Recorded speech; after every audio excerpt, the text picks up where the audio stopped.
¿Qué tal? Hoy vamos a darle una vuelta a una de las colecciones de textos más influyentes de la historia. Pero no vamos a tratarla como si fuera un solo libro, sino como lo que es en realidad, una inmensa y complejísima biblioteca antigua, llena de historias, leyes y poesía que han dado forma a civilizaciones enteras.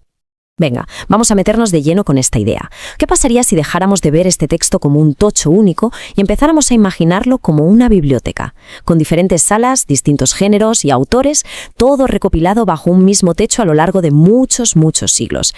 Esa, precisamente, es la clave para empezar a entender su verdadera dimensión. Bueno, pues este va a ser nuestro recorrido. Primero, vamos a ver por qué hablamos de una biblioteca, por su diversidad. Luego, exploraremos los pactos, que son como los cimientos del edificio. Analizaremos las leyes que pretendían diseñar toda una sociedad. Conoceremos a sus protagonistas, que son de todo menos perfectos. Y para terminar, nos adentraremos en su corazón más poético y filosófico. ¡Empezamos! Y es que lo de la biblioteca no es solo una forma de hablar. Es bastante literal. Aquí dentro nos vamos a topar con de todo. Crónicas históricas súper detalladas, códigos legales que no se dejan ni una coma, poemas de amor apasionados, lamentos desgarradores y profecías que te ponen los pelos de punta. Y para muestra, un botón. Fijaos en este pequeño trozo del índice. El contraste es brutal. Tenemos Proverbios, que es pura sabiduría práctica, al lado de Isaías, que es un texto profético monumental. O Cantar de los Cantares, que es poesía erótica, junto a Lamentaciones. Es que cada uno es su propio universo. Muy bien, si toda esta colección tan diversa se mantiene unida, tiene que haber algo que la vertebre, ¿no? Pues ese hilo conductor, la columna vertebral de toda la biblioteca, es la idea del pacto. Son acuerdos solemnes que van tejiendo la gran historia de principio a fin. A ver, ¿qué es un pacto en este contexto? Ojo, no es una promesa cualquiera. Es algo mucho más fuerte. Pensemos en ello como un contrato vinculante, casi una alianza sagrada, que define la relación, pone las reglas del juego y establece las consecuencias, para lo bueno y para lo malo. Aquí tenemos el ejemplo más universal, el pacto con Noé. La promesa no es para una sola persona o un pueblo, es para toda carne, para todos los seres vivos. Y lo más potente es que tiene un símbolo físico, visible, el arco iris, como un recordatorio constante de que esa promesa sigue en pie. Y en el otro extremo, pasamos de lo universal a algo súper íntimo, el pacto con Abraham. La promesa de una descendencia incontable se ata a una imagen tan poética e inabarcable como las estrellas del cielo. Fijaos en el salto, de un pacto para toda la humanidad a uno que se susurra casi al oído.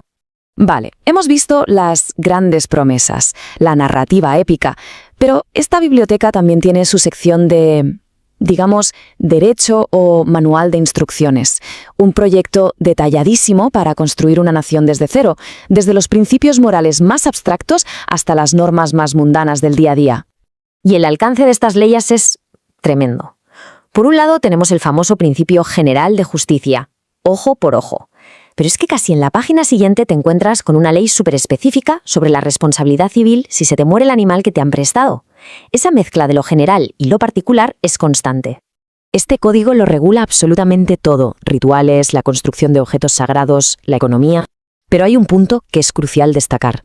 Se legisla la protección social de los más vulnerables, como las viudas y los huérfanos. Para la época, esto era revolucionario, convertir el bienestar social en una ley divina. Y ahora vamos a la sección de biografías, por así decirlo. Vamos a conocer a los protagonistas de estas historias. Y lo más fascinante es que no son héroes de mármol, para nada. Son personajes de carne y hueso, complejos, llenos de dudas, de miedos y de defectos muy humanos. Ahí tenemos a Jacob, por ejemplo, uno de los grandes patriarcas. Su historia no es un camino de rosas, es una de astucia, de conflicto familiar, de engaños y de lucha constante, incluso consigo mismo. Este momento es clave. Está a punto de reencontrarse con su hermano Esaú, al que engañó vilmente años atrás. Y el texto no nos lo presenta como un líder seguro, sino como un hombre muerto de miedo, con gran temor y angustia. Esa vulnerabilidad es lo que lo hace tan real. ¿O qué me decís de José? Su vida es que parece el guión de una película. El favorito de papá, traicionado por sus hermanos, vendido como esclavo y acaba convirtiéndose en el segundo hombre más poderoso de Egipto. Una auténtica odisea. Años después, el destino lo pone en una posición de poder absoluto frente a quienes lo traicionaron. Y sus primeras palabras no son de perdón, no. Son durísimas, una acusación directa. Es un momento de una tensión psicológica brutal. Y claro, no podía faltar David, el gran rey, el poeta, el guerrero. Pero la crónica no le perdona una, ¿eh? Se nos cuentan sus hazañas, pero también sus peores errores, sus adulterios y las tragedias familiares que provocó. Y aquí se nos olvida el rey y el guerrero, y solo vemos al padre roto. Es un lamento por la muerte de su hijo Absalón, que, para colmo, se había rebelado contra él. Es un grito de puro dolor que te muestra al hombre que hay detrás del mito. Y para terminar nuestro recorrido, entramos en la sala más silenciosa y reflexiva de la biblioteca. Aquí ya no importan tanto las batallas o las genealogías, sino el viaje interior. Es la sección que explora las grandes preguntas sobre el sentido de la vida, el amor, la sabiduría y el dolor. Y no hay mejor puerta de entrada a esta parte que el libro de Job. Es la voz de un hombre que lo ha perdido absolutamente todo y que se atreve a cuestionarlo todo, a preguntar por qué. Nos mete de lleno en la eterna búsqueda de sentido en medio del sufrimiento. Y esta sección es de una riqueza increíble. Los salmos son como un cancionero de la experiencia humana, con alabanzas, pero también con quejas y lamentos amargos. Los proverbios son como la sabiduría popular, consejos para el día a día. Eclesiastés es el filósofo existencialista del grupo, y el Cantar de los Cantares es una celebración del amor y del deseo sin ningún tapujo. Lo interesante es que esta sabiduría no siempre es abstracta. A menudo va a lo concreto, a lo práctico, como esta frase de Proverbios. La idea de que el estado interior de una persona, su corazón, es la verdadera fuente de la que brota su vida, es un concepto potentísimo y muy moderno en realidad.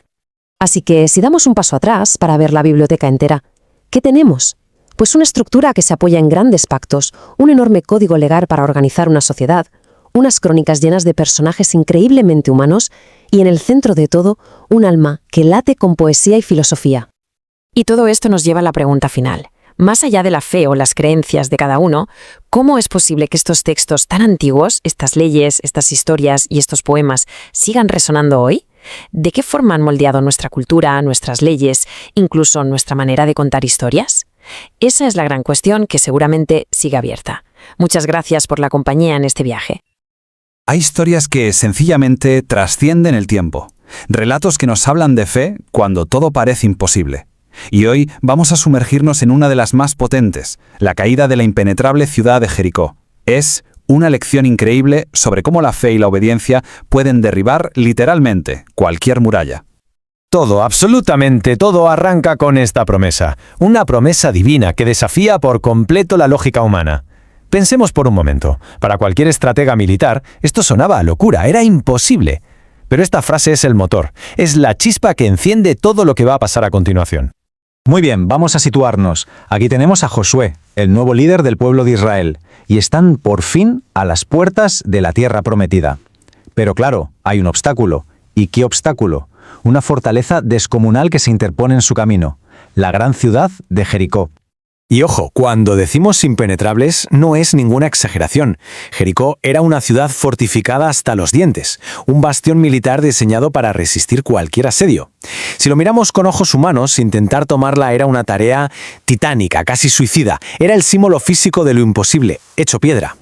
Y aquí está el quid de la cuestión. Vemos dos formas totalmente opuestas de ver la misma realidad. Por un lado, la lógica humana, que ve un muro de piedra, un ejército enemigo y un desafío insuperable. Y por otro, la perspectiva divina, que no ve un problema sin una promesa que ya da por cumplida. Josué tuvo que elegir en qué perspectiva iba a poner su confianza. Aquí es donde la historia da un giro que es sencillamente fascinante, porque la victoria no iba a llegar con espadas, ni con arietes, ni con tácticas militares que uno esperaría, no. El camino para que se cumpliera esa promesa era una prueba, y una prueba de obediencia de lo más específica y, por qué no decirlo, extraña.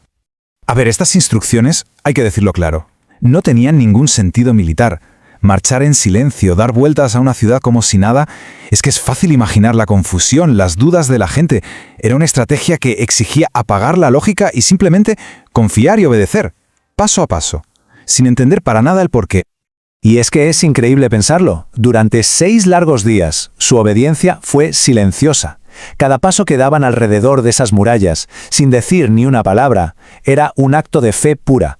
Era su manera de decir, no confiamos en nuestra voz, ni en nuestra fuerza, confiamos solo en la orden que hemos recibido. Y esto es fundamental. La historia de Jericó no va sobre el poderío de un ejército, para nada. Va sobre el poder de una promesa. Lo que Israel estaba demostrando día tras día era que su confianza no estaba en su capacidad para luchar, sino en la fidelidad de aquel que les había dado su palabra. Y así llegamos al 7º día, el día clave. La tensión ha ido creciendo, ¿verdad? 6 días de silencio, de marchas monótonas, y todo ha llevado a este momento culminante. La fe de todo un pueblo está a punto de ser puesta a prueba de una forma definitiva. La atmósfera tenía que ser eléctrica. El cansancio acumulado, el calor, la expectación. 7 vueltas. Ya no era una, como los días anteriores. 7. Cada vuelta que daban seguro que aumentaba esa anticipación, llevando la obediencia hasta su punto más álgido. Es que cada paso no era solo un movimiento físico, era toda una declaración de confianza inquebrantable en esa promesa, sin importar lo enorme e imponente que fuera la muralla que tenían delante de sus ojos. Y entonces llega la orden. Después de días de un silencio casi sepulcral, la voz de Josué rompe el aire. Y fijaos en lo que dice. No dice, gritad para que la ciudad caiga, sino, gritad porque el Señor os la ha entregado. El grito no es la causa del milagro, es la celebración de una victoria que ya se daba por hecha. Y con esa orden pasamos del acto de fe al resultado sobrenatural. Lo que pasa justo después es la manifestación visible, física, de todo lo que el pueblo ha estado creyendo en silencio durante 7 largos días. El sonido de los cuernos de carnero. Y justo después, el grito unificado de toda una nación. No era un grito de guerra cualquiera, ¿no? Era un grito de fe liberada. Y en ese preciso instante, la realidad física, las leyes de la física, empezaron a doblegarse ante la promesa divina. Esto lo resume todo a la perfección. La caída de Jericó se ha convertido en un arquetipo, en un símbolo. Es el ejemplo perfecto de una victoria que no se puede atribuir al ingenio humano ni al poderío militar, sino que es directamente una intervención divina en respuesta a una fe obediente. Y así, sin más, concluye la batalla. Esas piedras que representaban lo imposible, esa barrera que parecía infranqueable, simplemente se vinieron abajo. El obstáculo que desafiaba a Israel quedó reducido a escombros, no por un asalto, sino por la fe puesta en acción. Pero claro, esta historia no es solo un relato antiguo para leer y ya está. Su mensaje resuena con una fuerza increíble hoy en día. ¿Cómo se aplica todo esto a nuestras vidas? Vamos a ver cómo podemos trasladar estos principios a nuestro presente. Esta es la gran pregunta, la que nos tenemos que hacer, porque las murallas de hoy puede que no sean de piedra. A menudo son miedos que paralizan, adicciones, problemas económicos que parecen no tener fin, relaciones rotas. Son esos obstáculos que vemos enormes, insuperables. Y aquí está la lección. La misma dinámica espiritual que derribó esos muros puede funcionar con los desafíos de hoy. No se trata de imitar los actos al pie de la letra, sino de entender y aplicar los principios de fe y obediencia que los hicieron posibles. Aquí tenemos las claves. Se trata de aferrarse a una promesa por encima de la realidad que se ve con los ojos, de actuar en obediencia, aunque los pasos parezcan ilógicos o sin sentido, de confiar en lo que se cree en lugar de en lo que se percibe, y finalmente de rendirse y reconocer que hay caminos que solo una fuerza superior a nosotros puede abrir. Y con esta idea nos quedamos. La historia de Jericó no es un evento aislado y perdido en la historia. Es una demostración de un principio eterno. Un recordatorio de que, frente a las murallas que nos pone la vida, la fe obediente sigue siendo la clave para ver cómo lo imposible se desmorona.